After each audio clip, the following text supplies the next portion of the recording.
Hair ரிமூவலுக்கு use பண்ணக்கூடிய மெத்தட்ஸில் டெபிலேட்டரி க்ரீம்ஸும் ஒன்று. அதாவது ஹேர் ரிமூவல் க்ரீம்ஸ் யூஸ் பண்ணுறது. இதில் thioglycollate அப்படின்ற ஒரு காம்பனண்ட் இருக்கும். இது என்ன பண்ணுன்னா நம்ம ஹேரோடைய கெரட்டின், அதாவது ப்ரோட்டீன் ஸ்ட்ரக்சரில் இருக்கக்கூடிய சல்ஃபர் பாண்ட்ஸை வந்துட்டு பிரேக் பண்ணும். இது மூலியமாக தான் ஹேரை ரிமூவ் பண்ணுது. இந்த க்ரீம்ஸ் யூஸ் பண்ணுறதுல சில ட்ராபேக்ஸ் இருக்குது. ஹேரில் இருக்கிற ப்ரோட்டீன் ஸ்ட்ரக்சரை டேமேஜ் பண்ணுற மாதிரி ஸ்கின்ல இருக்கிற ப்ரோட்டீனையுமே இது டேமேஜ் பண்ணுறதுக்கு வாய்ப்பு அதிகம். அண்ட் pH அதிகமாக இருக்கிறதுனால அதுவும் ஸ்கின்னுக்கு டேமேஜ் உண்டாக்கும். ஸோ ஸ்கின் ரொம்ப ட்ரை ஆகிறதுக்கோ இல்லை அலர்ஜிக் ரியாக்ஷன்ஸ் வரதுக்கோ வாய்ப்பு அதிகம்.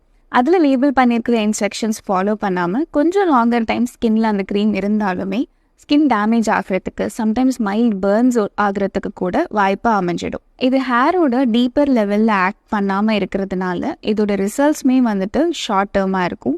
எக்ஸ்பெரிமெண்டலாக அனிமல் ஸ்டடீஸ் பண்ணி பார்த்ததில் இந்த க்ரீம்ஸில் இருக்கக்கூடிய thioglycollate அப்படின்ற காம்பனண்ட் ஹேரோடைய க்ரோத் ஃபேஸும் ரொம்ப ப்ரமோட் பண்ணுது அப்படின்ற மாதிரியான ரிப்போர்ட்ஸும் வந்திருக்கு. ஸோ லேசர்ஸ் பண்ண முடியாத சுச்சுவேஷனில் இருக்கிறவங்க இந்த க்ரீம்ஸை ஆப்ட் பண்ணுறதுக்கு பதில் ஷேவிங் இல்லை ட்ரிம்மர்ஸ் யூஸ் பண்ணுற ஆப்ஷனை எடுத்துக்கிட்டிங்கன்னா இன்னுமே சேஃபாக இருக்கும்.